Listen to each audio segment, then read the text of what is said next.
오늘 귀한 모세 목장 헌신 예배로 말미암아 은혜가 가득하신 줄 믿습니다. 특별히 이 김정현 지사님 간증 가운데 한 분이 지켜보신다고 하는 그 표현이 참 저에게 은혜가 됩니다. 그 한 분이 바로 우리 주님이시죠. 세상 사람들은 내가 뭔가 있고 내가 갖추고 내가 할 수 있다라고 알고 있는, 그리고 다른 사람이 보지 않으면 나만 괜찮다라고 하는 이 시대, 이기적인 시대. 이기적인 게 다른 게 이기적인 게 아니죠. 나만 괜찮고 나는 다른 사람 눈에 안 띄면 괜찮고 이렇게 생각을 하며 살아갑니다. 그러나 우리 믿음의 사람은 오늘 대예배때도 말씀 가운데 그 얘기지만 결국 우리는 누구를 닮아 살아가는 것입니까? 예수님을 닮아 살아가는 사람입니다. 그렇다면 우리는 주님이 지금 살아계셔서 주님이 누굴 보고 계신다는 것일까요? 나를 지켜보고 계신다는 것이죠. 그러니 우리 성도님도 절대로 혼자 아니십니다. 절대로 외로운 사람들 아닙니다. 때로는 내 남편이 내 편이 안 되어주고 아내가 내 편이 안 되어주는 외로움 속에 있어도, 그럴 수도 있죠, 우리가 살다 보면. 그러나 우리 주님이 온전히 내 편 되어줘서 그래 잘하고 있어, 그래 내가 너와 함께하고 있어 라고 하는 이 든든한 우리 주님의 손길이 우리 사랑하는 성도들 가운데 있기를 축복합니다. 오늘 짧은 말씀이지만 베드로전서 4장 9절의 말씀을 가지고 잠시 이야기를 나누고자 합니다. 왜 우리는 이렇게 오래 헌신 예배를 드리고 있는 것일까요? 헌신 예배를 드리기 위해서는 준비가 필요합니다. 특송도 준비해야 되죠. 사회도 정하고 또 성경 봉독도 대표기도도 그리고 간증도 준비해야 합니다. 또 헌금 이혼도 준비하죠. 평소에 내가 하지 않는 것을 교회 안에서 하기 때문에 어색하기도 하고 조금 창피하기도 하고 또 때로는 두렵기도 합니다. 근데 오늘 모세 목장 보니까 전혀 이 부끄러워하시거나 그런 모습 없이 포근한 따뜻한 모습으로 헌신 예배를 함께 해주셔서 감사합니다. 그런데 내가 평소에 하지 않고 또 내가 조금 어색한 것들, 그런 부분들을 할 때 우리는 무엇이 나오느냐, 그런 모습을 통하여 헌신이 나온다고 생각을 합니다. 내가 평소에 해보지 않는 것을 도전해보고 또 순종해 보겠다라는 것이죠. 우리 교회 안에서도 여러 가지 일들이 있고 사역들이 있는데, 내가 평소에는 예배만 드리고 또 여러 가지 일들을 하고 사역을 하고 봉사도 하지만 또 하나님 앞에 쓰임받고 헌신을 하고자 하는 그 순간에는 내가 보이지 않는 것을 순종하고 헌신하겠다라는 것입니다. 그게 바로 순종이라는 것이죠. 그리고 어색한 일을 해보겠다는 것입니다. 아니 누가 언제부터 처음부터 잘하는 사람이 어디 있습니까? 다 한번 해보고 또 실패도 해보고 때로는 또 후회도 해보고 또 때로는 다시 한번 해보기도 하고, 이것들을 해보면서 우리 공동체가 더욱 건강해지는 것이죠. 또 우리 꿈꾸는 게도 지금 하고 있는 이 재개발 지역 가운데 있는 것도 우리가 해봤습니까? 여기서 몇 번씩 재개발 해보신 분이 있나요? 또 몇 교회씩 그렇게 건축을 해보신 적이 있나요? 아니잖아요. 우리 삶 가운데 이렇게 진행되는 일은 또 하나님의 특별한 섭리가 있다라는 것이죠. 이 어색한 일을 할 때 이것을 하나님의 뜻으로 받아들이는 게 바로 헌신이고 순종이라는 것입니다. 그래서 교회는 늘 똑같은 일을 하는 것 같지만 그 안에 새로운 마음과 새로운 헌신을 감당하고자 하는 믿음의 고백이 필요하다는 것이죠.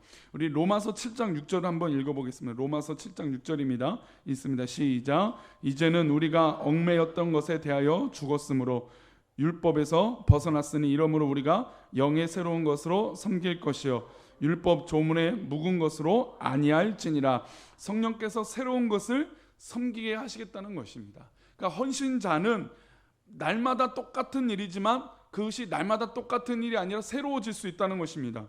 그것은 어떻게 새로워질 수 있느냐? 성령의 인도하심을 받음으로 똑같은 일이지만 새롭게 할 수 있다는 것이죠. 예를 들어서 중보기도를 합니다. 중보기도는 매주 하죠. 그러나 그것이 똑같은 시간에 똑같은 사람들이 모여있지만 그러나 그것이 또 새로운 것은 성령이 역사할 때 가능하다는 것입니다. 그리고 우리 성도님들 하시는 운전봉사라든지 모든 봉사도 똑같이 하고 있지만 그것이 똑같은 것이 아니라 성령께서 그 순간마다 지켜주시고 인도하시는 것이 다르다는 것이죠. 그래서 내 사역과 내 봉사 가운데 하나님의 역사하심, 즉 성령의 인도하심을 경험할 때 우리의 일은 익숙한 일이 아니라 성령의 충만한 사역이 되는 줄 믿습니다. 그래서 성령이 충만하면 교회 안에 새로운 것에 눈에 띄게 됩니다. 아, 저것이 필요하구나. 아, 저것을 수고해야 되구나. 아, 저것을 내가 기도해야겠구나 라고 하는 것을 성령이 충만할 때 가능하게 된다는 것입니다. 그래서 로마서 7장 6절의 말씀 보면 이 헌신 예배를 통해서 뭘 해야 되느냐? 묵은 것을 벗어내야 된다는 것이죠. 그러니까 찌든 것, 묵어 있는 것, 우리 성도님들 혹시 청소를 해보셨으면 다 아시겠지만 이 묵은 때를 떼는 게 뭐 이것이 기름때인지 뭐 먼지가 막 많이 쌓여서 이 때인지 뭐 아니면 뭐 얼룩이 져 있는지 다양하게 이 때가 있을 수 있다는 것이죠. 묵은 것이 있다고 할 수 있습니다. 근데 묵은 것을 벗어버리려면 벗고 나면 어떻습니까? 기분이 굉장히 좋죠. 이 깨끗해졌다라고 하는 것. 바로 성령이 충만하면 우리 영혼이 깨끗하게 될 줄 믿습니다. 묵은 것이 벗어버리고 새로운 사역과 봉사 헌신을 위해 성령으로 새롭게 되는 귀한 우리 모세 목장과 우리 사랑하는 성도님 되시기를 축복합니다. 오늘 대예배 때 말씀을 잠시 인생의 후반전을 생각해 봤는데 우리 모세의 목장은 마치 좀 그런 입장에 있으시죠. 그렇죠? 50대 중후반부터 이제 60대 아니면 이제 70을 바라보시고 계시는 이 세월 가운데 이제 내가 남은 후반전은 인생의 후반전은 어떻게 살아야 될까? 근데 오예배 이제 드리기 직전에 기도 한번 받으셔서 그 얘기를 하는데 벌써 이렇게 돼서 이제 저 죽을 때가 됐나 봐요. 뭐 이렇게 얘기하신 분 있다고. 그 제가 늘 우리 아내랑 저희 사모랑 얘기를 하는 게 있는데 우리 인생은 몇 세 시대라고요?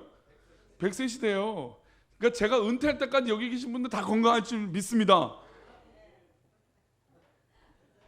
27년에서 28년이요. 최소예요, 최소. 100세 그냥 넘어가신 분 없잖아요. 지금 여기서 100세 넘어가신 분 있나요? 네, 딱 100세시죠? 네, 딱 100세. 넘어가신 분이 있긴 있네요. 넘어가신 분이 있긴 있는데 어쨌든 건강하십시오. 네, 우리가 할 일이 있습니다. 우리가 연로하다고 해서 나는 이제 그만이 아니라 새로운 시작이 성령 충만할 때 가능할 줄 믿습니다. 그게 바로 성령 충만한 은혜라는 것이죠. 성령이 충만하면 내 환경과 여건을 넘어설 수 있다는 것입니다. 그래서 묵은 것을 벗어버릴 수 있다는 것이죠. 그래서 우리 사랑하는 성도님들이 성령의 충만함으로 어떤 결과를 갖고 살아야 되느냐, 그게 오늘 제가 말씀 나누고 싶은 베드로전서 4장 9절입니다. 우리 4장 9절의 말씀 읽어보겠습니다. 시작. 서로 대접하기를 원망 없이 하고. 서로 대접하는데 원망 없이 하라는 것입니다. 그런데 이 말씀이 왜 베드로전서 4장에 등장을 할 것일까요? 뭐 대접하는 게 뭐 성경에서 뭐 중요한 이 메시지일 수도 있지만 이 베드로전서에 왜 뜬금없이 대접하기를 원망 없이 하라고 하는 말씀이 나올까요? 이 말씀은 사실 이 베드로전서 4장에서 7절부터 4장 7절부터 11절의 이 단락으로 구성되어 있습니다. 그래서 이 4장 7절부터 11절을 이해해야 이 구절이 왜 나왔는지 이해가 될 수 있습니다. 그럼 먼저 우리 7절 말씀, 우리 7절 말씀 먼저 보겠습니다. 베드로전서 4장 7절입니다. 시작. 만물의 마지막이 가까이 왔으니 그러므로 너희는 정신을 차리고 근신하여 기도하라. 자, 만물이 가까이 왔다고 했습니다. 이렇게 시급한 때에 뭘 하라고 9절에서 말했습니까? 서로 대접하기를 원망 없이 하라는 것이죠. 그러면 이게 무슨 소용이 있느냐 이거죠. 만물이 마지막이 가까웠고 하나님이 심판이 임하면 뭐 대접이 뭔 상관이고 뭐 사랑하지 않는 그 이유는 아무 상관이 없기 때문입니다. 그런데 지금 이 시대에도 초대교회에 느꼈던 만큼 마지막 때가 가까운 것을 우리도 느낄 수가 있습니다. 이때 어떻게 해야 되느냐? 바로 정신을 차리고 근신하고 기도하라는 것입니다. 그리고 나서 8절에 이렇게 말합니다. 8절입니다. 시작. 무엇보다도 뜨겁게 서로 사랑할지니 사랑은 허다한 죄를 덮느니라. 이 유명한 말씀이 이래서 나와요. 우리가 마지막 때에 다 살고 있습니다. 우리가 여기서 마지막 때가 아니라고 말할 수 있는 근거를 말하는 것보다 마지막 때라고 말할 수 있는 근거들이 너무너무 많아요. 보통 우리가 생각하는 이 포스트 모더니즘이라고 하는 시대에 지금 우리가 살고 있는데 이게 무슨 얘기냐면 모든 것이 옳다라는 거예요. 그래서 우리 성도님들하고 답답하게 대화를 한번 해보시면, 답답한 대화를 하게 되면 분명히 이게 사실이 있고 팩트가 있는데 이거를 왜곡해요. 사실이 있고 팩트가 있고 이건 진리예요. 근데 이걸 가지고 각양각색 내가 해석하는 건 달라. 내가 그러면 맞지 뭐, 내 생각이 맞는 것이지. 그러나 그 생각을 맞고 옳은 것을 자기 합리화하는 것이 중요한 얘기가 아니라는 것이죠. 성경은 진리가 중요한 것인지 믿습니다. 성경은 죄가 아닌 것이 중요한 것인지 믿습니다. 성경은 선하고 하나님 뜻대로 살아가는 것이 중요한 것인지 믿습니다. 근데 본인들은 내 생각이 맞아요 라고 얼렁뚱땅 합리화하면 넘어간다고 하는 때, 그때가 무슨 때라고요? 마지막 때라는 것이죠. 그 마지막 때에 깨어 있어서 기도하는데 그 다음에 요구하는 게 무엇입니까? 무엇보다도 뜨겁게 사랑할지니 사랑은 허다한 죄를 덮는다라고 하는 이 유명한 말씀이 마지막 때를 살아가는 성도들 가운데 있어야 된다는 것입니다. 제가 지난번에 한번 이 얘기를 살짝 드리다가 좀 정리를 안 한 것 같아서 이 부분을 말씀드리면, 사랑이라고 하는 부분을 좀 생각해 보겠습니다. 이 사랑의 부분은 어떨까요? 제가 그래서 동성애 관련된 부분은 얘기했습니다. 동성애는 옳습니까? 틀린 것입니까? 틀린 것입니다. 성경은 절대로 동성애를 지지하거나 옳다고 말씀하지 않습니다. 죄악이라고 분명하게 말씀하죠. 그런데 인간들은 연약해서 죄를 짓습니까? 안 짓습니까? 짓어요. 어떤 사람은 사기를 치는 사람이 있고, 어떤 사람은 도둑질하는 사람이 있을 수 있고, 어떤 사람은 호기심에, 또 어떤 사람은 뭐 잘못된 판단으로 할 수도 있어요. 또 그 가운데 잘못된 생각으로 동성애를 선택할 수 있어요. 자, 그러면 그 다음에 문제예요. 동성애는 잘못됐어요. 근데 동성애 하는 이게 좀 한다는 게 좀 재밌는 표현인데, 동성애에 빠져 있는 사람이 저희 교회에 등록을 했습니다. 그럼 어떻게 하시겠습니까? 어떻게 할까요? 쫓아낼까요? 이게 다른 문제라는 거죠. 이 부분을 우리는 고민해 봐야 된다는 거죠. 마지막 때입니다. 그래서 동성애가 축제를 얼마나 그렇게 기가 막히게 합니까?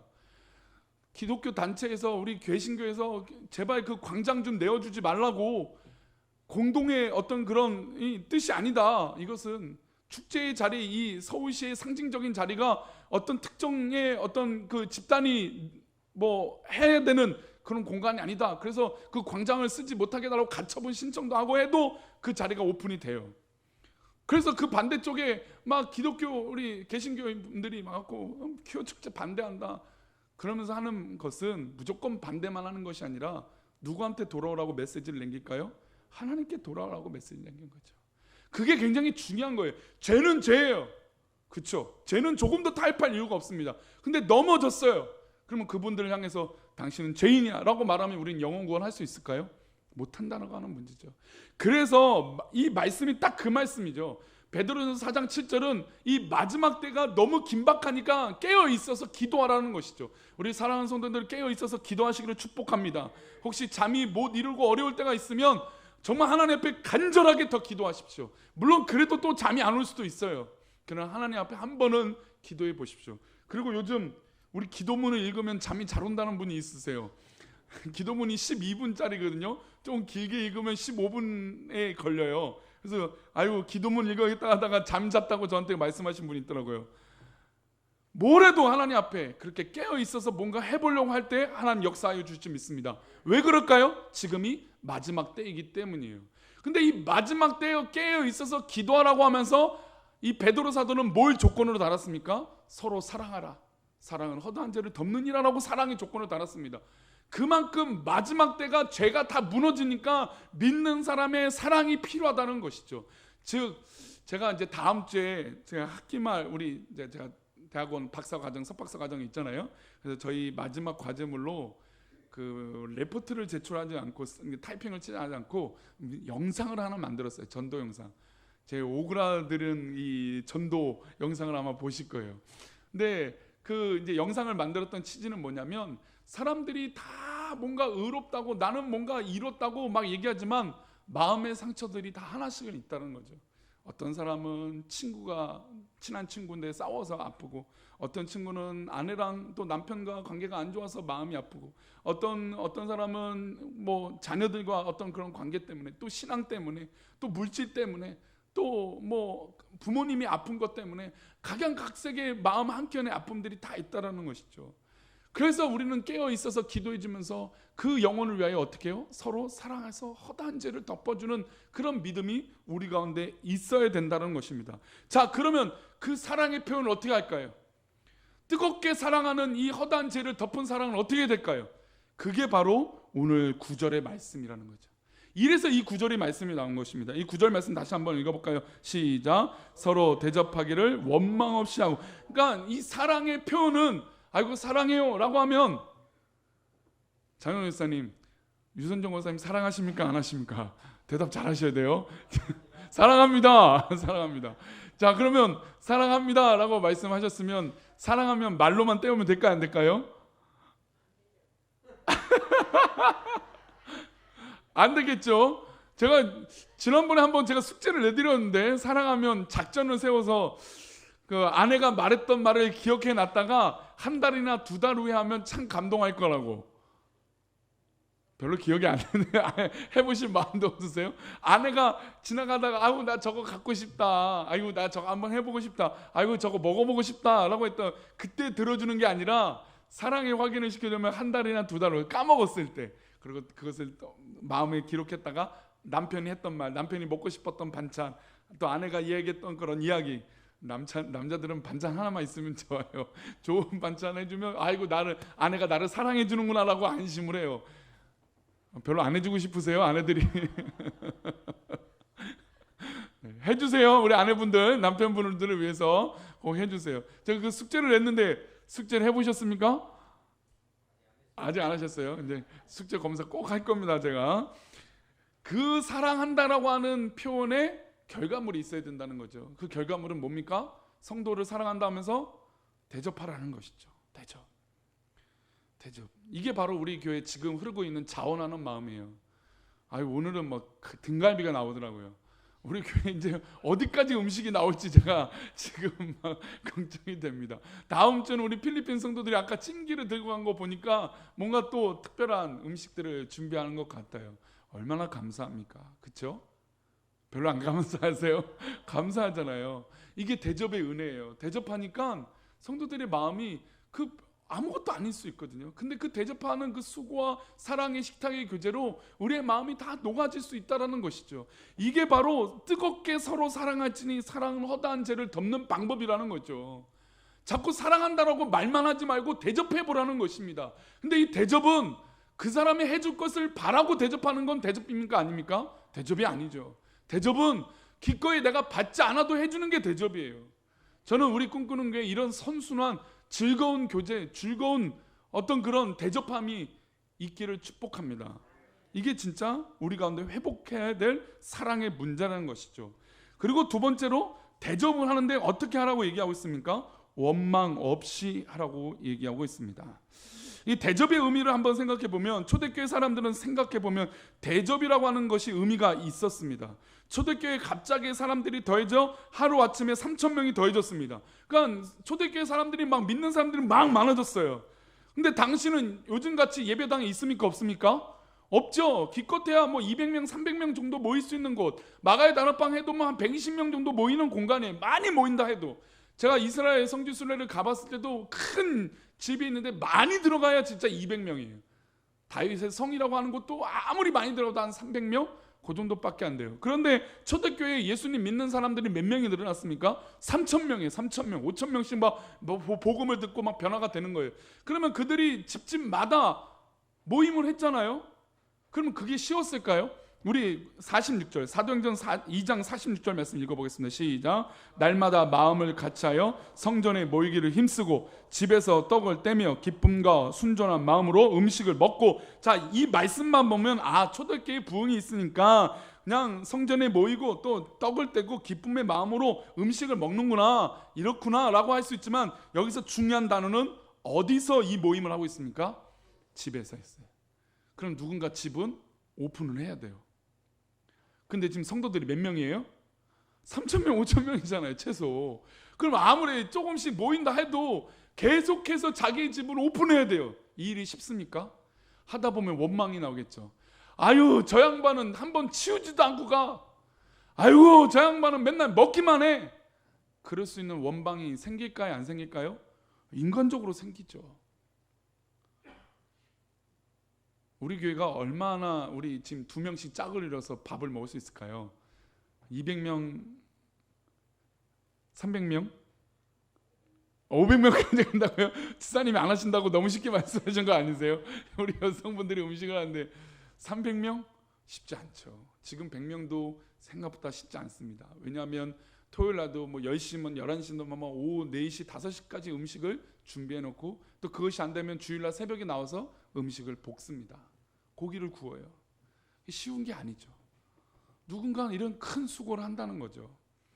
그러면 분명히 인간적인 마음으로 그냥 감사히 잘 먹으면 밉지도 않은데 원망을 해봐요. 타박을 하고. 그러면 속이 상할까요? 안 상할까요? 속이 상하죠. 수고한 손길들이 있는데. 그런데 하나님의 일은 그 원망도 서로 하지 말라는 것이죠.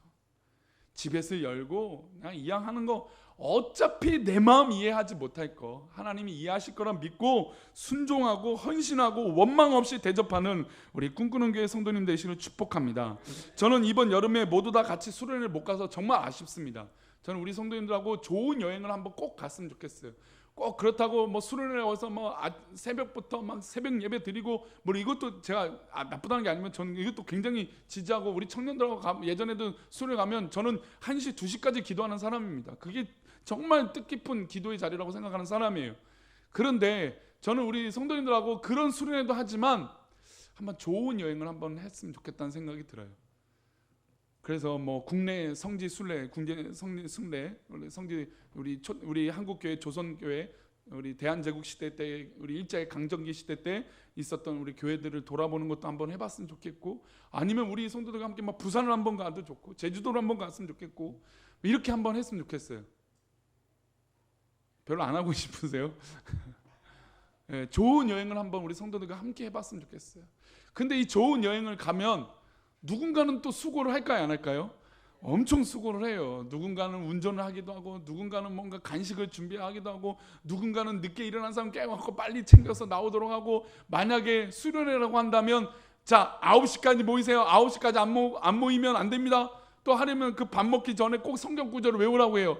아유, 성경 구절 밥 먹는데 왜 성경 구절을 외우라고 밥도 못 먹게 짜증나서 안 먹고 싶어요 라고 말하는 분도 있고, 이번에도 빌립보서 10개 구절 외우라니까 죄송하지만 저도 잘 안 외워지더라고요.